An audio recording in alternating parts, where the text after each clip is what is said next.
I pushed the button and she walked away. Why did she do that? So, we're starting now. Tonight, Homeschool Roundup. Everyone will notice. I'm going to go back to the splash screen so you won't hear me. Hold on.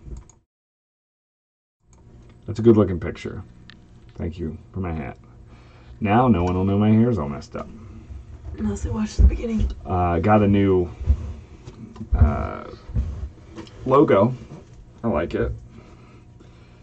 And Homeschool Roundup. What's our topic? I thought of something. It was clever. It was kind of clever. Flexible speciality. No, Those are synonyms with the words that I used, I think. Where's your phone? I don't know. I think I'm charging it. Anyway, the idea being that society nowadays really values the specialist, but there's also that there's also a push in at community college level for this what is it cross-disciplinary stuff. That's not the community college. That's everything. But she knows about the community college level stuff. No, I know about everything. Okay. Take it over. I got a mosquito bite right there. Today's been a double birthday day. We're tired. It started at 6 a.m. with Linus wanting to do math. He did do math at 6 in the morning. He described it to, and Duncan said he did half of his math. He did 2 problems. That is a generous, half as generous estimate of that. Well, if he had done all his math, he would know that which fraction of his math he had done. Right. I don't know. False start. So upset. Are these sports terms? Damn. Since we're getting straight to the point, Is anybody in here with us? no. What? No, but we're streaming live. The entire interwebs are in here with us. We are discussing the idea of what's the plan here for raising our children. And I always speak in the context of raising kids, but it could apply in a lot of different ways. Anybody that is coming in to careers, for myself, realizing what I needed or didn't need to become a functional, healthy person, what success means, all those sorts of things. So is your point that we don't need people that are specialized in one thing, but people that can know a lot about different things and integrate them? Is that your point? Well, the root of the point was that we're asking for the impossible, or we're training people to request the impossible. That we want these specialized people, but the people that are the most successful, broadly speaking, are extremely versatile. Sometimes people that will change careers midlife and go on to do really objectively important things in a field that they were not initially trained in. Well, I think the common thing that is said is that we are training people for jobs that don't exist. Right. So how do you train people to do a thing for a job that we don't even know what it is? Right. So is it really that valuable? I guess the focus. In some things, like science, because I know science. Mm-hmm. I don't know everything, but I know science. And you have to know certain things before you can go on to them. So you have to, if you're going to go be a neuroscientist or you're going to be an astrophysicist or whatever, you have to learn the basics and then you build on those. Right. So you can't just, I don't know what it's going to be. You can't do anything. Like, you have to have some some base level groundwork Right. that is put down there. Don't you think, though, that every office would be improved by just like a positive sounding person? Yes? What does that have to do with No, anything? no. You didn't hear me out. Oh, you took it wrong. That is interested in stuff, but not specifically knowledgeable in the field. It's a keeping your ketchup in the pantry type of people. If you could throw in a couple of Yes, pantry but ketchup holders, that's from a podcast. And I'm not going to explain it to you. Deal with that. Yes, Internet. but so again, Yes, and that's improv. am I a comedian now? Continue. Am I a comedian to you? Do I make you Sorry. laugh? You're that Is bird. that what I'm here for? That's from a TV show. I'm not going to give you that reference either. Yes, and you, again with science, but I think this would apply to anything. Like, yes, that would be important to have somebody that just new ideas and goes around, but like if you have a lab and you have a bunch of people that are working in that lab, it would be very helpful. And usually this is the way it works. Like you have your PI and then you have all these little underlings and postdocs and grad students and whatever, and they're all doing their individual things and they all kind of report back to the PI. And it would be very nice if the PI was an upbeat person who was like, oh, you're doing this, hey, have you thought about that? What you can't do is have a setup where you have everybody working on their little things that are loosely connected and then have somebody that has no background in any of it come in and be like, tell me about your thing. Hey, what about this? Because then you're going to have somebody who's like, you know what you should do? You should have a bucket of water. And then when you stick that stick in the fire and it's got embers on it, you should put that bucket in the water. And what the heck? You already have a bucket of water. Like, you don't want to start at ground zero. So you're saying I'm not creating jobs for myself right now? You're not.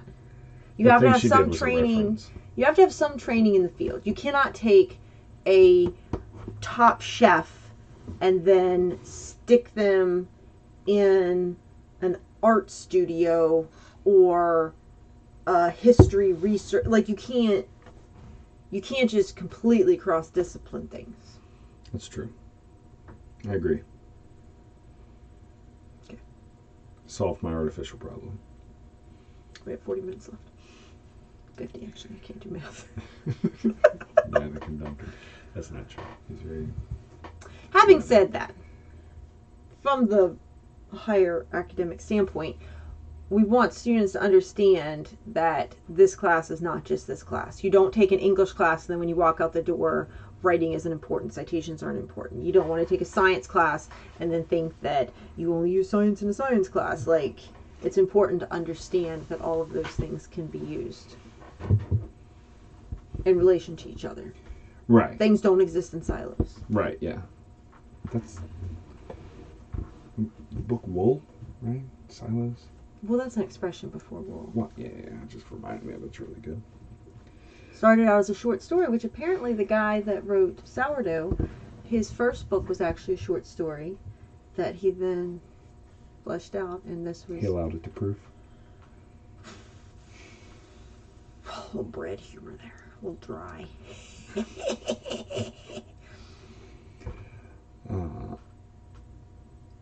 What was I saying? No The idea. next point. Oh, I really thought I had it there. didn't.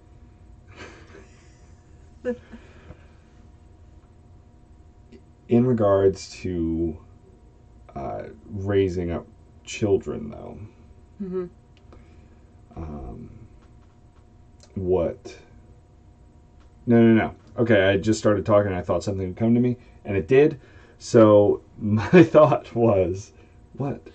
What is hanging in the corner What's that there? little white? Isn't this?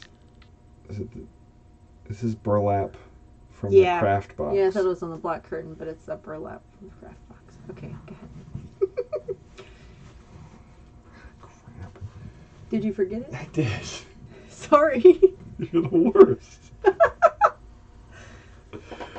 In relation to the children. Yeah, that wasn't. Oh. That was a side thing. I was driving to try and remind myself of something. Go to commercial. Just Total comfort heating. That's all I had. Do you want me to just keep talking about stuff? Yeah, go ahead. Talk more about school. Oh no, I was going to move on to the children. Do that. Well, so I think that when you're teaching children, even to back it up a thing, like learning shouldn't be a thing that only happens in school or only happens when you take a test at the end or whatever. Like, learning should be everything.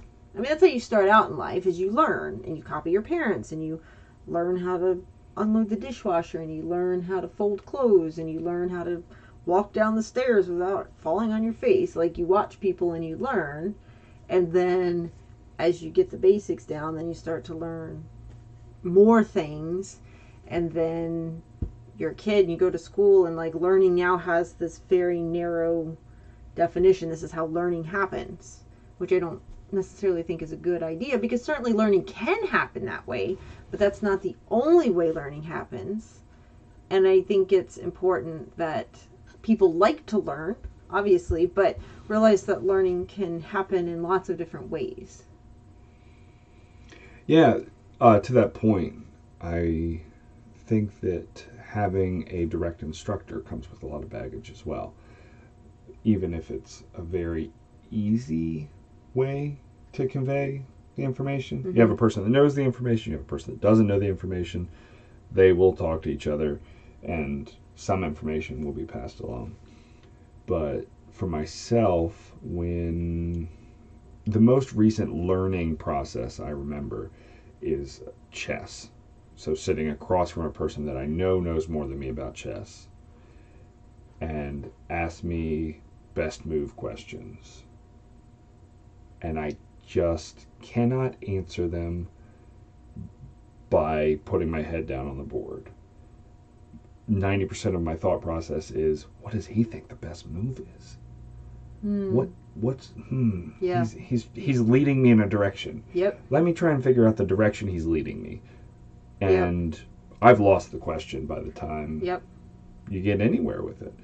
So, but that's baggage that I think comes just by having an instructor. It doesn't have to be, it's not a bad instructor, it's not instruction methods, it's not whatever sort of magical teaching protocol that we're going to train people and get past it. I don't think that that's the case. It's just happening. And I think when you have a person who is a people pleaser, a lot of the information transfer gets lost, because the people pleaser student just wants to do whatever the instructor wants them to do, regardless of what the knowledge is.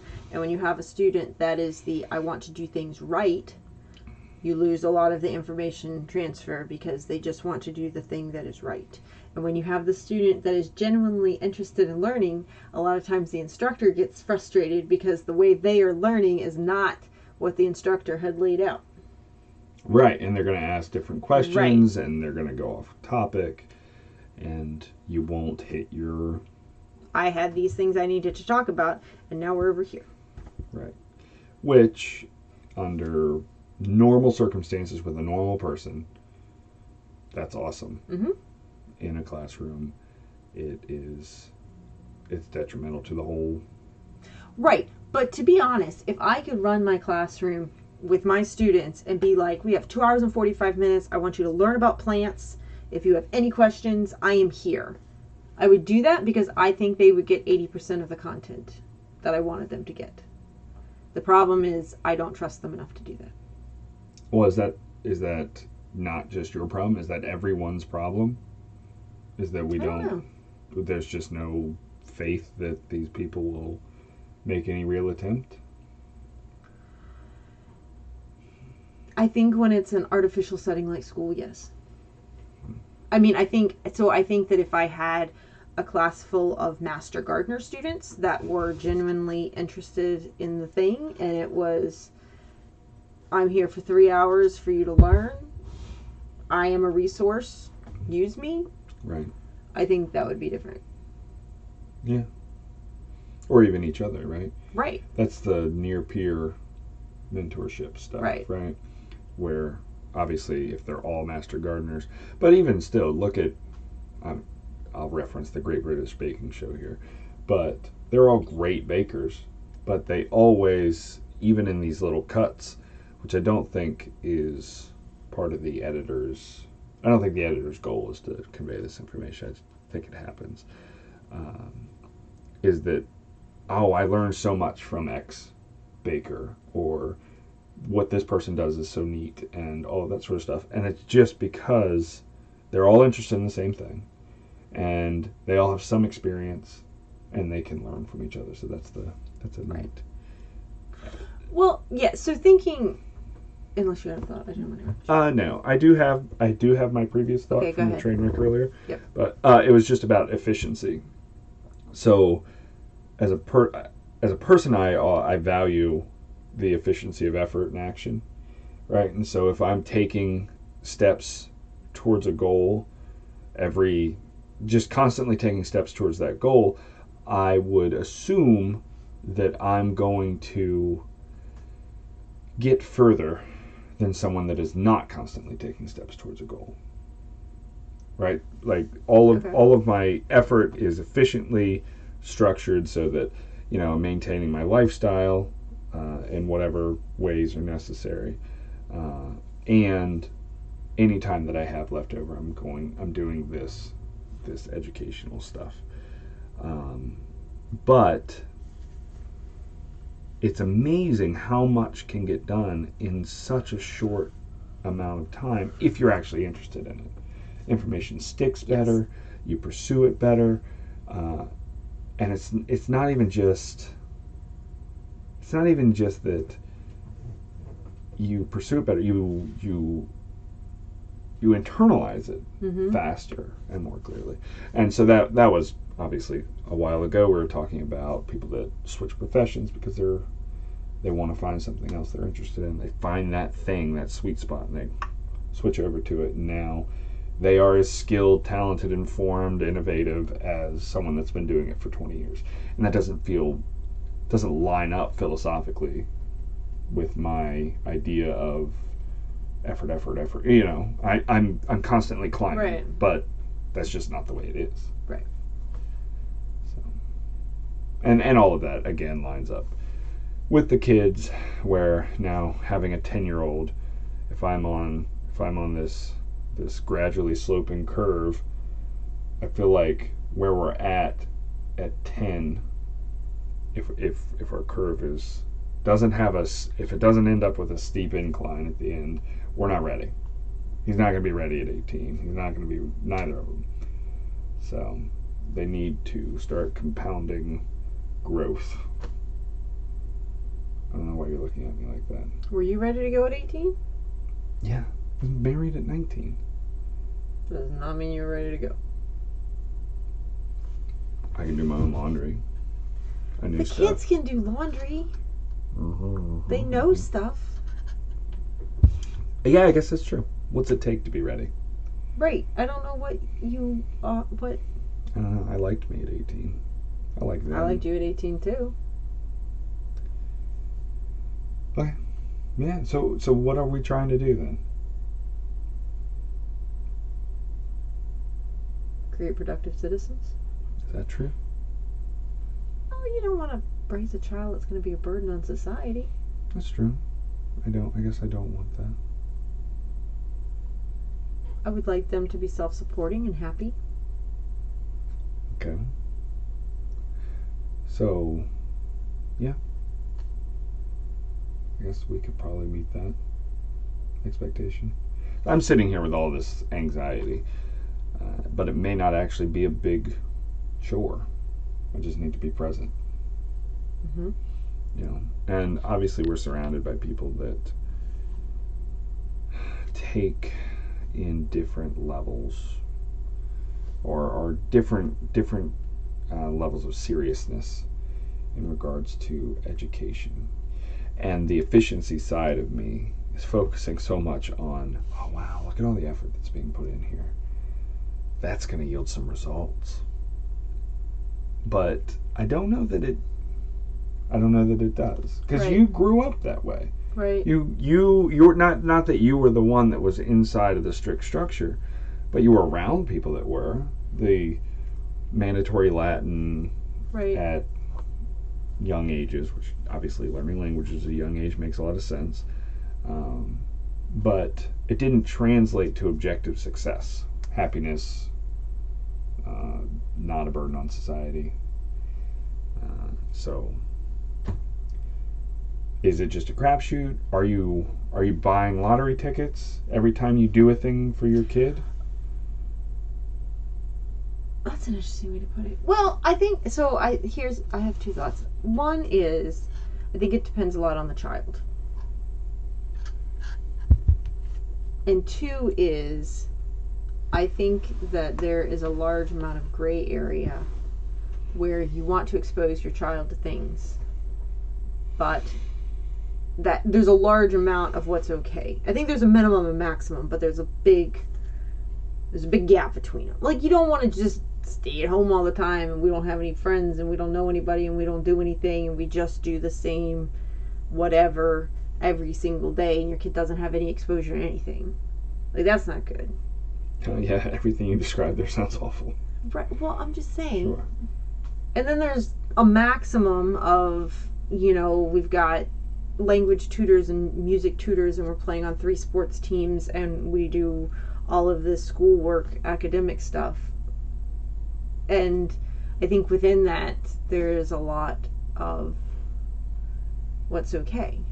I mean, our kids have never played basketball on a team, but neither have they said, hey, I want to play basketball.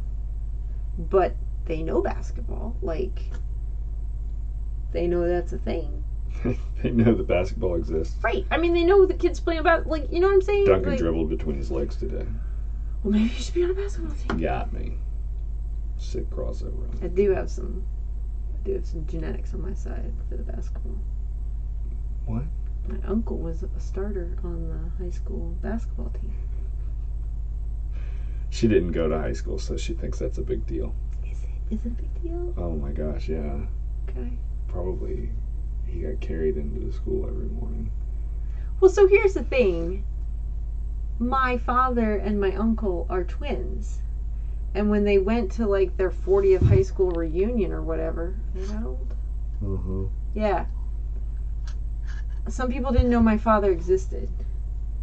Like, everybody knew the uncle because he was a starter on the basketball team, and that's a big deal. And he's like, you had a brother? You sure? You Not sure just a brother? Wow. That's brutal. Yeah. Does that weigh heavily on him, you think? My father? Yeah. Does not care. He's a mountain goat, too. He is a mountain goat. That's her spirit That's animal. my spirit animal. My Patronus, mountain goat.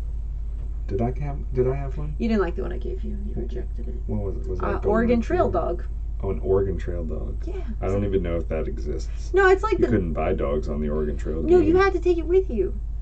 You're like a yellow lab mix that works all day, like keeping the sheep in line or whatever, and then at the campfire, like, it still just puts its head right on your lap. It's like, I'm here for you. I'm here for you.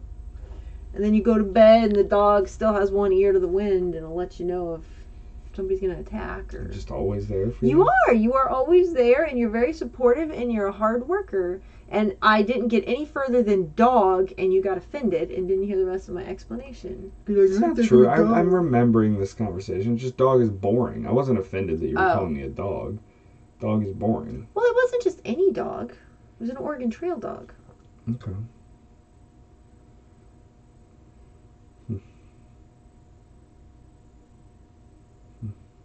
That should have been the topic. What's your Patronus? Well, we don't have enough people responding. Until we give them an awesome spirit animal, and then It's they're true. like, we should totally join What's your this mother's chat. spirit animal? Did we come up with one for No, your we mother? didn't. We didn't do any. My family besides Mason and Krista.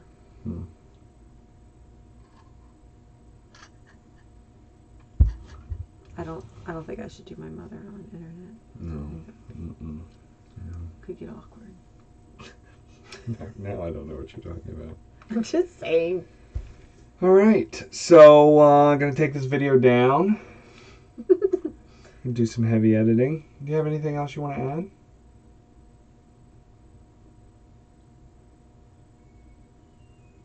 Laundry's done. That's the most important thing.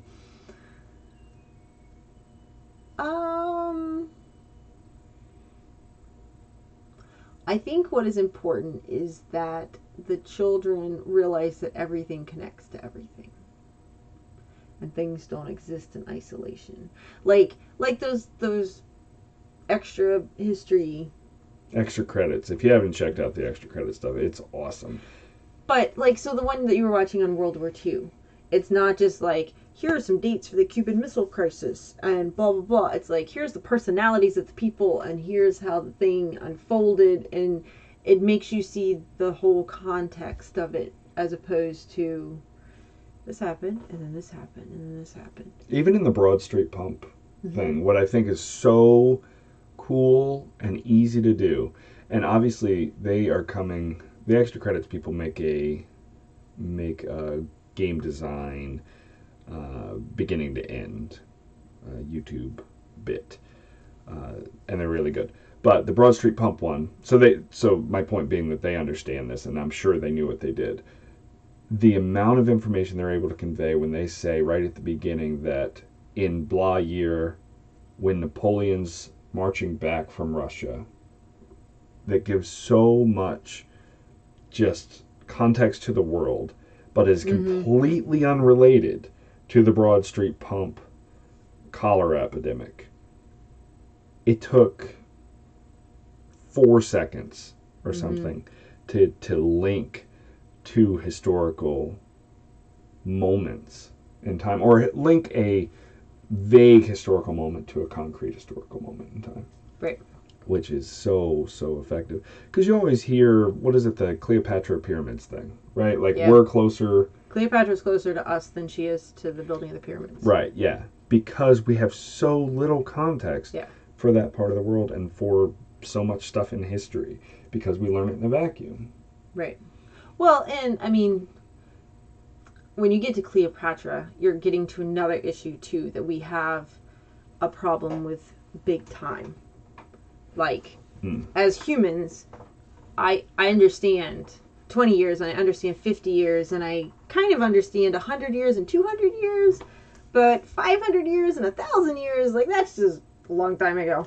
And then when you're like 5,000 years ago, well, I mean, that's more than 1,000 years, but we don't, I mean, because that's a big thing that's talked about in teaching geology, is how do you deep time.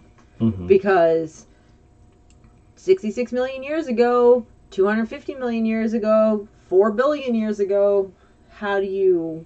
What is the difference between Right. I mean, that's like saying 100 miles and 1,000 miles. Like, I'm not going to walk either of those, so it's all far away. Like, right.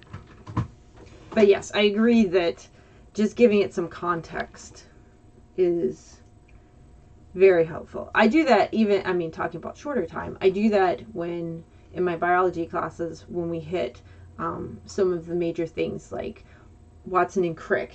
It's like, okay, so what else was happening? Like, what do the 50s look like? What else is going on? Kind of thing. Just so you... Because everybody's like, Darwin, Watson and Crick. There's a big time gap. Like, they're not contemporaries. Mendel and Darwin, though, were, though. It's your trivia for the night. That's the Peapod guy? Yes. He didn't do Punnett squares, though. That was Punnett, who was like 6 years later. But Darwin and Mendel's work, like, doesn't really make sense without each other, and nobody put it together until they were both dead. Was that Punnett that put them together? No, he just did the Punnett squares. Who put them together? I don't know, some other people. She I knows think it was the everything. fruit fly guy. I don't remember his name, though. He was like the 20s. He did the fruit flies. He was one of the major big geneticists, and I should remember his name, and I do not. Also, Mendel was a monk. I know. Oh, okay. That's actually what I knew about him first. Oh, what else did you know? The Peapod thing. And what about the mitochondria? Okay. Oh, powerhouse of the cell. Uh-huh. Yeah, you can't say mitochondria without me saying powerhouse of the cell. True. What There else you go. can't you say? A goes with... T. There you go. You see? Say G. G, yeah. Set that up. It was... Nope, I can't get chloroplast in there. I was really trying. Chloroplastastic. All right. Chloroplast time, we're going to do this. You want to do something nucleus? Oh my Oh, speaking of which, What? Organelles? No, our eldest child was out there, and he's said, "I've got this RNA army." Is he playing the virus He's game? playing this silly virus game on the thing on the iPad. That's an example of an education game that is just being used as a game, and I don't know why it's entertaining, but I guess it is at 10 o'clock at night when you've been jumping on a trampoline and or water bed thing for It's a bounce house. 8 hours. What? Oh, the bounce house, and then the watery. I wasn't at that party. Right, yeah, no, I just described it very clearly what happened. Okay. What's wrong with you? Okay, so But you know, I closing think... arguments? Arguments? I don't know. Okay. Go ahead. You think what? I think when you're talking about educational games, like, because, I mean, like, when I do online things, I try to find, but there's some, I don't know, that's a whole other topic. Yeah.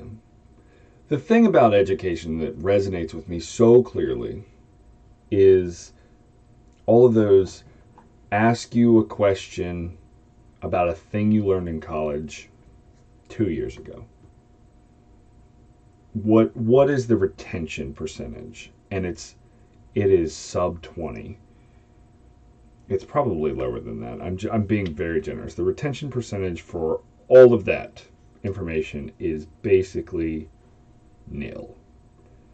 And I know that there's probably other information about when you get re-exposed to it, you're more likely to regain the information more quickly and all of that sort of stuff. You've obviously been exposed. That's great. And that's important.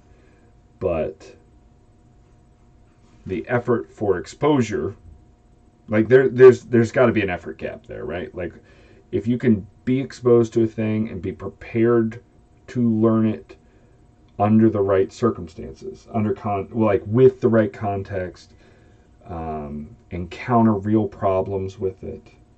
But if you can already been exposed to it with minimal effort, go for it. But if what it takes to be exposed to it is sitting through 3 years of classes, not worth it. Not just not worth it, not worth it to society. Not just not worth it to a person.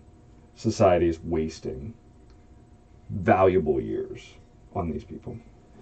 But what about the nurses?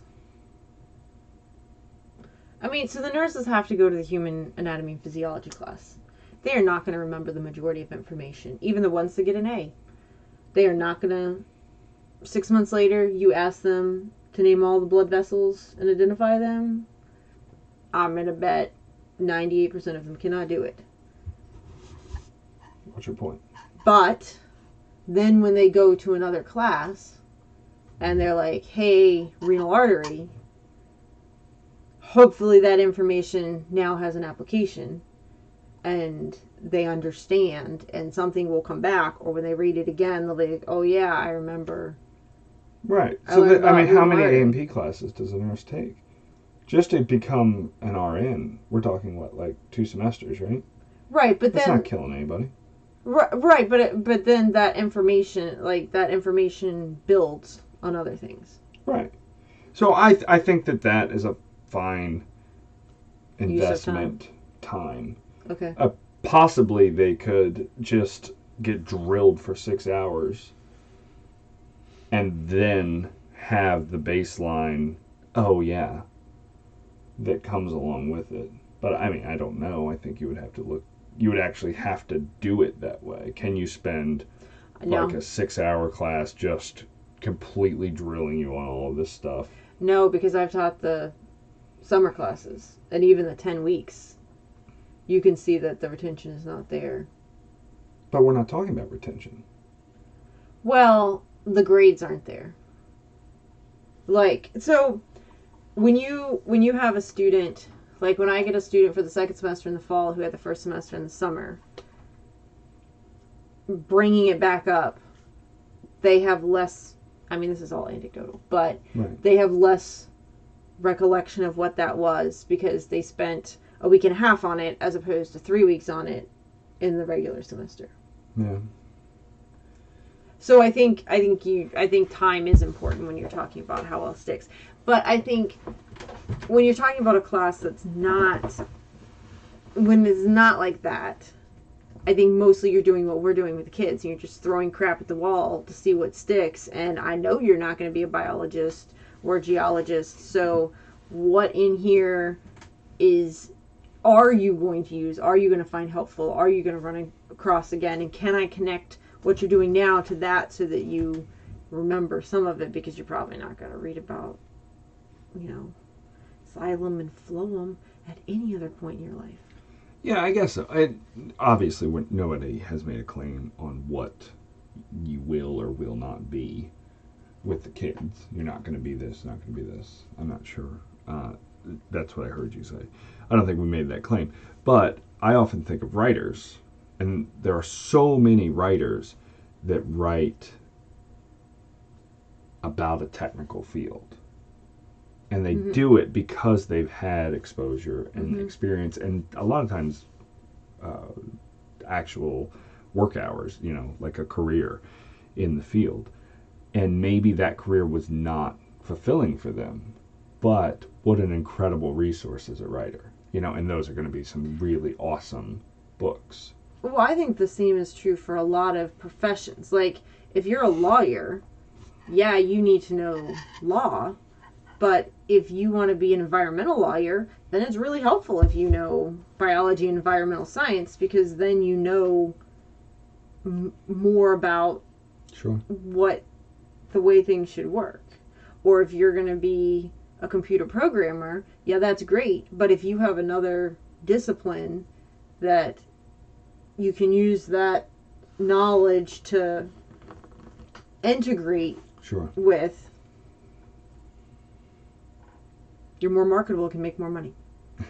That's one way to look at it. But also, computer programming is a broad profession, and obviously. So is writing. Right. Which is why it applies so much. Right.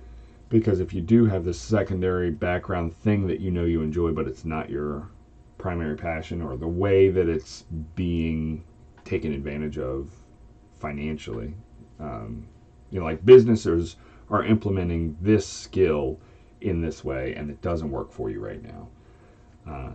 As a computer programmer, if you have a different kind of background in art or something along those lines, you can piece those things together. I would argue you could probably pick any two professions and figure out a way to meld them. That sounds like a really fantastic game. Let's do it. Okay. Wait, what are we doing? Where did Is there a random profession? Random profession generator? That exists? Okay. It's a writing exercise. Generate a typist. Okay. And that's going to be so easy. A typist can type it. A reporter. Ha! Dare ya! Okay, we'll do the next two random ones. That truly happened. Okay? A pest controller. Okay. All right. What's your pest controller going to do with a bus driver? Pest controller bus driver. Tell me about this person.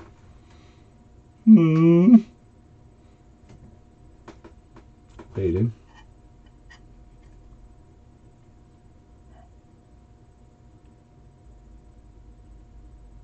Well, while you are driving the bus, you can give information to your passengers about ways that they could manage pest control in their house. Oh, the Connor's tour guide. Yeah, well, not like tour guide, like not we're gonna go look at a termite mound, but like. That would be so cool. You could also do that. The Amazonian termite mound tour guide. Yes, but I was thinking more like, hey, don't put mulch around the base of your house too much because ants like to live there. As I'm bus driving around. Right. Well, I'm just saying, if you're killing 30 minutes on the bus, might be nice. You might like to have some information like that, as opposed to just listening to your, I don't know, whatever people listen to with the earbuds. And books. I listened to a book when I was on the bus. Well, I had a smelly person very close to me. Here, My turn? Your turn. Gamekeeper. That That's doesn't like mean board animals. games. I'm the dungeon master. No, that doesn't. Conservationist. What the heck? Songwriter? Okay. Game writer, songwriter. I mean, gamekeeper. You can't just pick any two you want. All right, songwriter okay. and business A owner. songwriter, business owner. That's dumb. Why? That was easy. A business owner. I agree. Business owner's dumb. Landscape Songwriter, gardener. landscape gardener. Okay. What is Songwriter's this? so easy. What? You write songs about anything. Yeah, well, but how is this person going to implement in the landscape gardening? Obviously, it's just like writing. This songwriter sing. Oh man, I wonder if they could sell "Make Your Plants Grow Faster" songs. If you sing this to a daffodil, it will grow 15% faster. You know what I was thinking? Not that it would actually do that, but you could sell that to somebody for sure. You could design gardens based on songs. And then you could like sell the landscape plan for Crimea River. Oh, like tulips are a half note in the... Well, no, I'm just thinking like I'm not an art person at all, but you know how like a picture might remind you of a song. Like these are arty Yeah. things. So if you could design a flower garden with, here's a tree and here's these types of flowers versus those types of flowers. So not actual bars. No. Well, no, I mean, that would be really cool. I mean, that would be cool. But no. Because this is a landscape gardener, so maybe this person comes to your house often. Right. And clips. Like, I got to clip this tulip so that it's actually a... No, I wasn't going there. G flat. No, I think this I don't know person anything about goes to music. your house and sits down with you inside your house for like 45 minutes and is like, tell me what songs you like. Right. And then they go home and they write you a song and they give you the song and you're like, yeah, I got that. And then you translate that song into a flower garden or landscape. And then you landscape that. Yeah. That's pretty good. I like that. I think we'll close with the two profession game. We're gonna, after we take up printer, architect, print your plans, Bricklayer, writing exercises, museum curator. Well, okay. Oh, Build your own museum. you're stupid. Done. What a bricklayer? So bricklayers know a lot of stuff About bricks. about bricks. No, about laying bricks. What could they do as a museum curator? They could have a brick museum. I mean, they would probably be skilled at cleaning. Is that a different job? I don't know what bricklayers do. They put bricks down, like build They a do. foundation and a Yeah, chimney. they do it fast, and their backs hurt real bad because they were probably a laborer for several years, and now they're brick masons. So what do you enjoy doing if you're a bricklayer? Why would you enjoy being a bricklayer? Makes good money. Okay, besides that. So you'd be a bricklayer so you can buy stuff to put in your museum? That's true. So you're making... I think a lot of people, especially in construction fields, really, really value the idea of having created a thing. Museums don't create a lot of stuff. But I guess they you show create... it off. Yeah, you create the experience. So, that's interesting. Bricklaying is such a physical formula, though. Museum curator, not so much. Yeah, the just...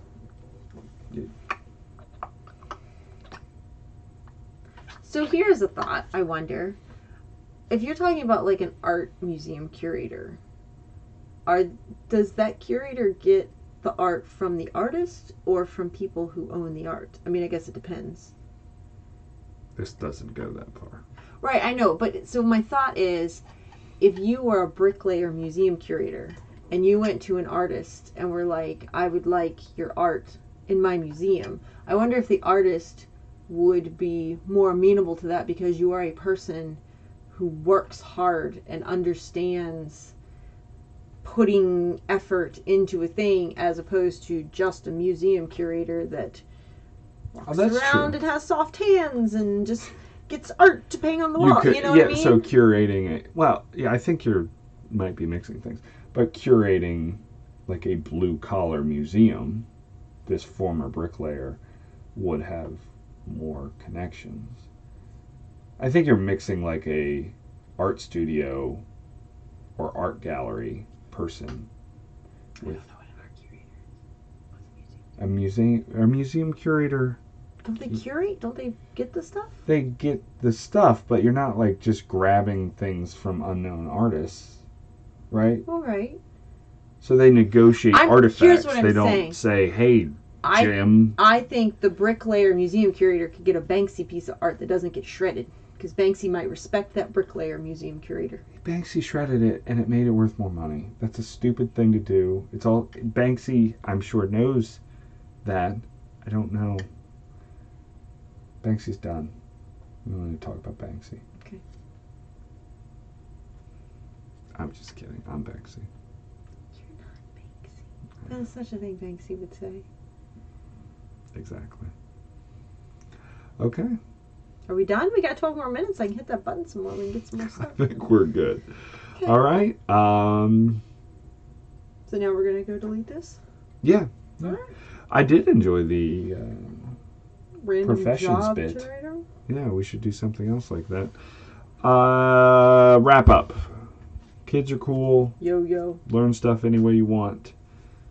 My wrap up. All right. I don't know. I like that. I don't think it was particularly entertaining, I don't think so either. but I enjoyed the time with my wife. That's her.